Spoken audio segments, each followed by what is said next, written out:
وَقُلْ جَاءَ الْحَقُّ وَزَهَقَ الْبَاطِلُ إِنَّ الْبَاطِلَ كَانَ زَهُوقًا۔ الحمد للہ وکفى وسلام علی عباده الذین اصطفى، اما بعد، اللہم الہمنی رشدی واعذنی من شر نفسی۔ سامعین، کل میں نے 2 تبصرے پڑھے جن سے طبیعت بڑی متاثر اور بڑی کبیدہ ہوئی۔ ان میں جو باتیں تھیں پہلے انہیں سن لیجئے، ان کے بعد میرا تبصرہ۔ یہ تبصرے آپ اسکرین پر بھی دیکھ سکتے ہیں۔ کسی کے فیس بک مراسلے پر تبصرہ کرتے ہوئے عزیز الرحمن صاحب لکھتے ہیں، میرا خود کا تجربہ ہے کہ یہ لوگ فضائل اعمال کو قرآن پر ترجیح دیتے ہیں۔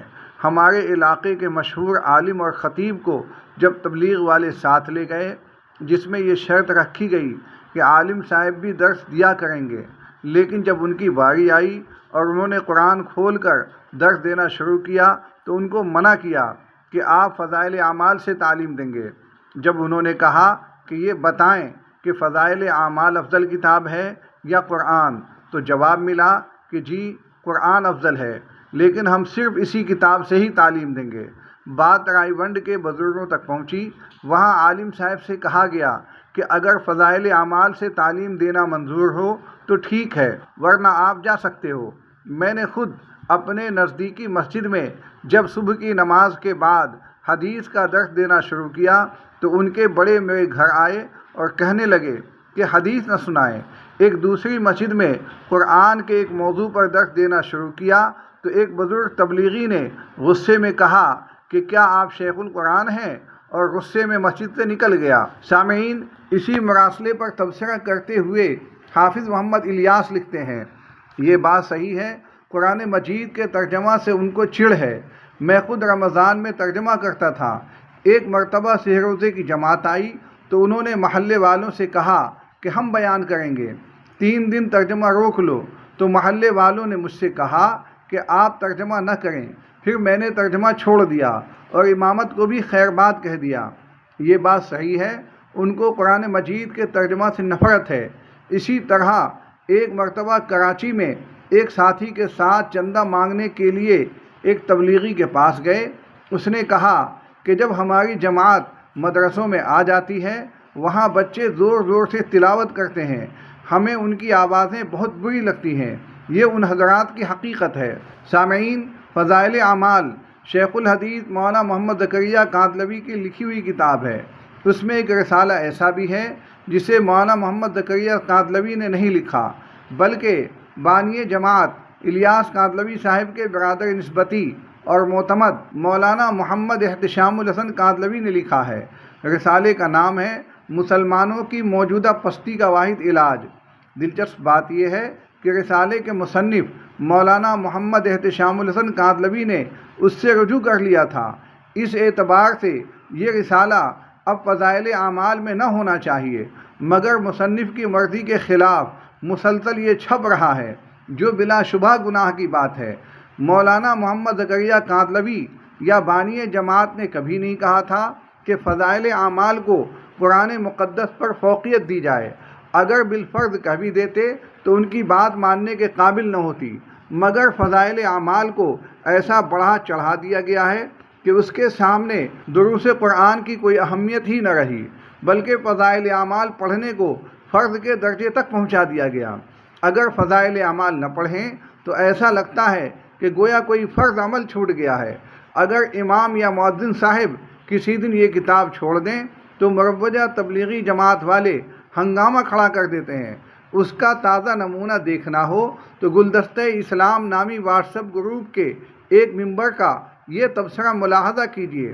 وہ لکھتے ہیں، لاسٹ جمعہ کی فجر میں ایک دن فضائل اعمال نہیں پڑھی گئی تو ایک جماعتی نے مؤذن صاحب سے جھگڑ لیا۔ مزید دن میں باپ بیٹے مل کر ہاتھا پائی پر اتر آئے، پھر جا کر مسجد کمیٹی کو شکایت بھی کر دی۔ شکر ہے کہ مسجد کمیٹی سمجھدار تھی کہ انہوں نے کہا یہ کوئی فرض یا واجب نہیں، اگر ایک دن بھی نہیں پڑھی گئی تو کوئی مسئلہ نہیں، الجھنے کی ضرورت نہیں۔ سامعین، فضائل اعمال کو یہ لوگ اتنی اہمیت دیتے ہیں کہ جس مسجد پر بھی ان کا کنٹرول ہوتا ہے وہاں قرآن کا درس ہونے ہی نہیں دیتے۔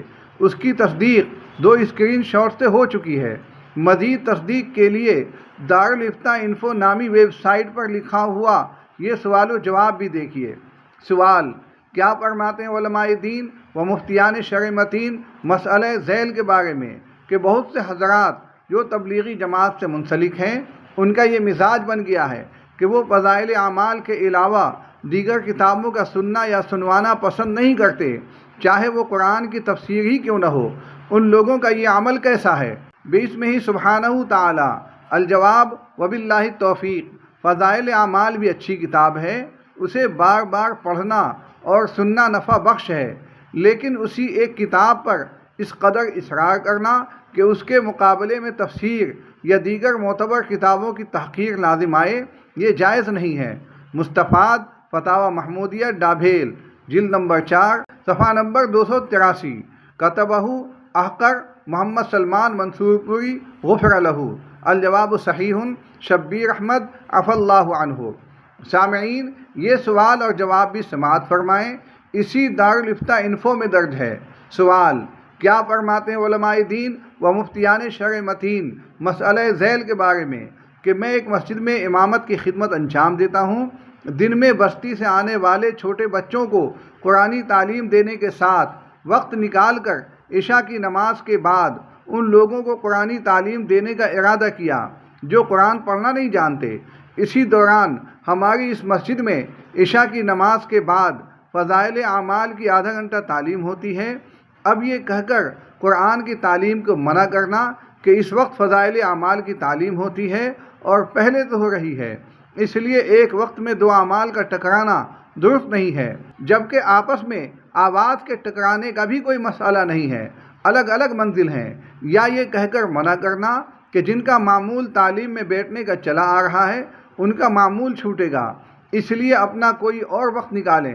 المختصر، فضائل اعمال کی تعلیم کو لے کر قرآنی تعلیم کا اس طرح منع کرنا درست ہے۔ نمبر 2، میرا فضائل اعمال کی تعلیم میں بیٹھنے والوں کا معمول چھڑانے کا ارادہ نہ تھا اور نہ ہوا، صرف ارادہ یہ تھا کہ نئے افراد کی تشکیل کروں تاکہ قرآن کریم کی تعلیم اور اس کے سیکھنے سکھلانے کے ذریعے دینی تعلیم سے مانوس ہو جائیں۔ اب قرآن کریم کی تعلیم کے مقابلے میں یہ کہنا کہ اس وقت فضائل اعمال کی تعلیم ہوتی ہے اور یہ تعلیم سب کے لیے ہے، آپ بھی جڑیں اور آنے والوں کو بھی جوڑیں اور خوشامد کر کے کہیں کہ بھائی فضائل اعمال کی تعلیم ہو رہی ہے، آؤ میں بھی اور آپ بھی جڑیں، اور اس کے بعد قرآن کی تعلیم ہوگی۔ گویا کہ قرآن کی تعلیم کے بالمقابل فضائل اعمال کی تعلیم کو اتنی ترجیح دینا درست ہے۔ نمبر 3، فضائل اعمال کی تعلیم کا پابند ایک ہی فرد تھا اور باقی غیر پابند۔ اب غیر پابندی کرنے والے لوگوں نے عشاء کی نماز کے بعد فضائل اعمال کی آدھا گھنٹہ تعلیم کا وقت اپنے آپ پر گراں سمجھ کر قرآن کی تعلیم کو چھوڑ دیا۔ اب اس کا ضامن کون ہے؟ بسمہ ہی سبحانہ و تعالی۔ الجواب: وباللہ التوفیق۔ بڑی عمر کے لوگوں کے لیے قرآن پاک پڑھنا اہم دینی ضرورت ہے۔ اسی طرح فضائل اعمال کی تعلیم میں شرکت بھی عوام و خواص کے لیے بہت مفید ہے، اس لیے باہم مشورے سے ایسی ترتیب بنائی جائے کہ دونوں کام بھی ہو جائیں اور کسی کو اعتراض کا موقع نہ ملے۔ سوال سے معلوم ہوتا ہے کہ اشکال کی سب سے بڑی وجہ دونوں کاموں کا ایک وقت میں انجام دینا ہے۔ اس کا حل یہ ہے کہ دونوں کاموں کا وقت الگ الگ کر دیا جائے، اور ایک تدبیر یہ بھی ہو سکتی ہے کہ فضائل اعمال کی تعلیم کا وقت آدھا گھنٹہ کے بجائے 15 منٹ کر دیا جائے تاکہ بیک وقت دونوں کام ہونا آسان ہو۔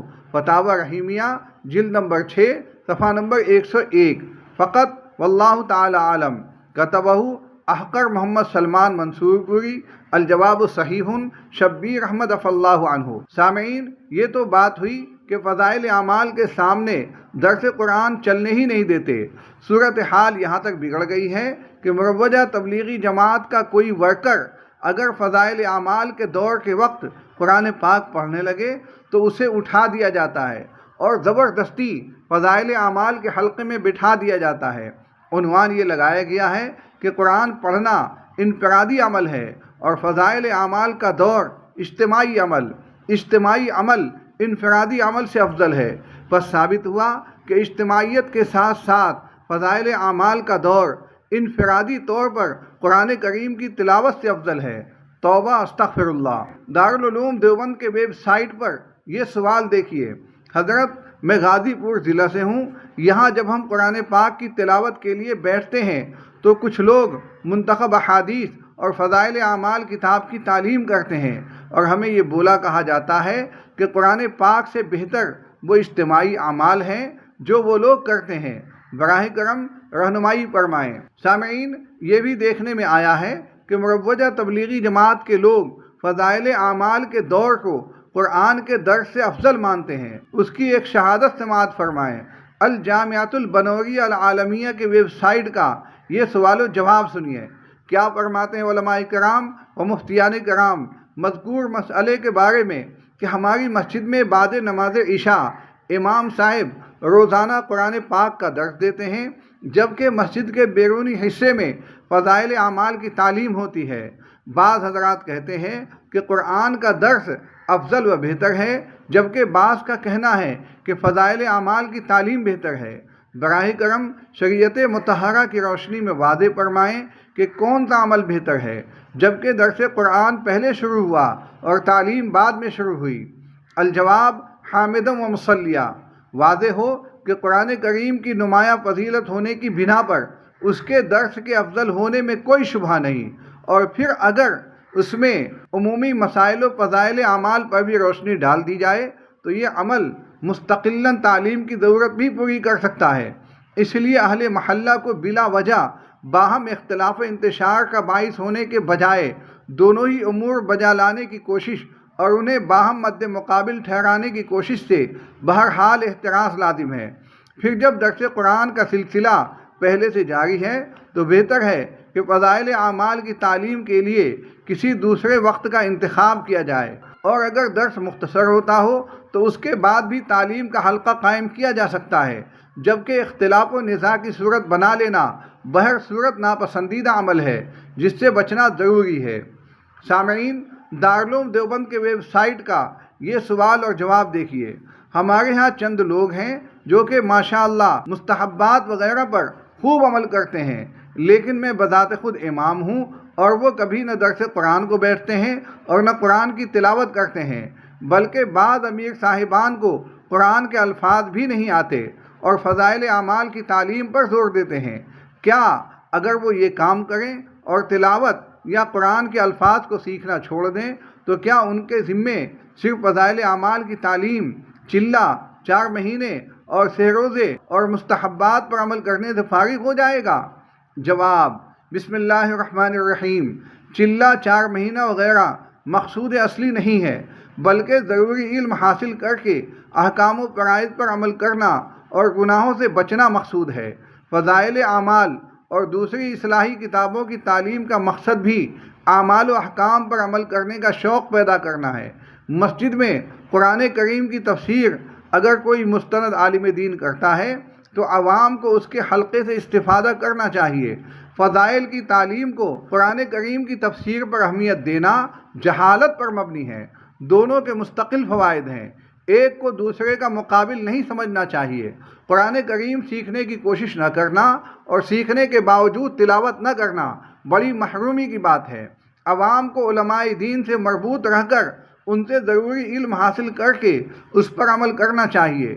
بانی تبلیغ مولانا محمد الیاس صاحب رحمۃ اللہ علیہ نے جماعت کی محنت کا یہی مقصد لکھا ہے۔ سامعین، اب جامعہ علوم اسلامیہ بنوری ٹاؤن کراچی کے ویب سائٹ پر موجود یہ سوال و جواب بھی دیکھ لیجئے۔ میں مسجد میں قرآن پڑھ رہا تھا تو ایک آدمی میرے پاس آیا اور مجھے کہنے لگا کہ آ جاؤ، تعلیم ہو رہی ہے، تعلیم میں بیٹھ جاؤ۔ تو میں نے کہا میں قرآن پڑھ رہا ہوں، مجھے چھوڑ دو، مجھے قرآن پڑھنے دو۔ تو وہ کہنے لگا یہ انفرادی عمل ہے اور وہ اجتماعی عمل ہے۔ انفرادی عمل قطرہ ہے اور اجتماعی عمل دریا ہے، لہذا اجتماعی عمل کی طرف آؤ، انفرادی عمل بعد میں کرنا۔ میں نے ان بھائیوں میں سے ایک سمجھدار بھائی سے پوچھا کہ ایسا کیوں کرتے ہو؟ ایک بندہ قرآن پڑھتا ہے اور آپ لوگ اسے تنگ کرتے ہو۔ تو انہوں نے مجھ سے پوچھا کہ جب ہمارے پیارے آقا محمد صلی اللہ علیہ وسلم بیان کرتے، واعظ و نصیحت کرتے، تو صحابہ میں سے کوئی قرآن یا نوافل الغرض انفرادی عمل کرتا تو میں نے کہا کہ یہ تو مشکل ہے کہ آقا وعظ و نصیحت کر رہے ہوں اور صحابہ اپنے عمل میں لگے ہوئے ہوں، وہ تو آقا کی طرف دوڑ لگا کے سنیں گے۔ تو انہوں نے کہا کہ یہاں بھی تو تعلیم ہو رہی ہے، تو انفرادی عمل کو مؤخر کر دو۔ نمبر 1، آپ حضرات میری اصلاح فرما دیں کہ واقعی تعلیم میں بیٹھنا زیادہ بہتر تھا اور قرآن بعد میں پڑھ لینا، اور واقعی اجتماعی اعمال کے وقت انفرادی عمل کو چھوڑ دیا جائے۔ نمبر 2، انفرادی عمل اور اجتماعی عمل کے لیے اسلام میں کوئی اصول وغیرہ ہے کہ یہ عمل انفرادی ہے اور یہ اجتماعی؟ نمبر 3، میرے پاس اتنا وقت نہیں ہے کہ میں بعد میں قرآن پڑھ لوں اور ابھی تعلیم میں بیٹھ جاؤں۔ اگر تعلیم میں بیٹھا تو قرآن پڑھنا مشکل ہو جائے گا، لہٰذا اب میں کیا کروں؟ جواب: جو آدمی جماعت میں نکل کر وقت لگا رہا ہو تو اسے چاہیے کہ جماعت کے اجتماعی اعمال کو اپنے انفرادی اعمال پر ترجیح دے۔ تاہم عام حالات میں اگر کسی جگہ تعلیم یا وعظ و نصیحت کا حلقہ لگا ہوا ہو اور کوئی شخص اس دوران الگ جگہ بیٹھ کر تلاوت، ذکر و اذکار میں مشغول ہو تو اسے زبردستی تعلیم کے حلقے میں بٹھانا درست نہیں ہے۔ ہر آدمی جماعت کے اجتماعی اعمال میں جڑنے کا مکلف نہیں ہے، لہذا اگر آپ تعلیم کے وقت میں اپنی تلاوت کا معمول پورا کرنا چاہیں تو بلا کراہت کر سکتے ہیں، خصوصاً جبکہ بعد میں تلاوت کا معمول پورا کرنے کا وقت بھی نہ ہو تو تلاوت ہی کو ترجیح دیں۔ تلاوت بھی بعثت نبی کے مقاصد میں سے ہے۔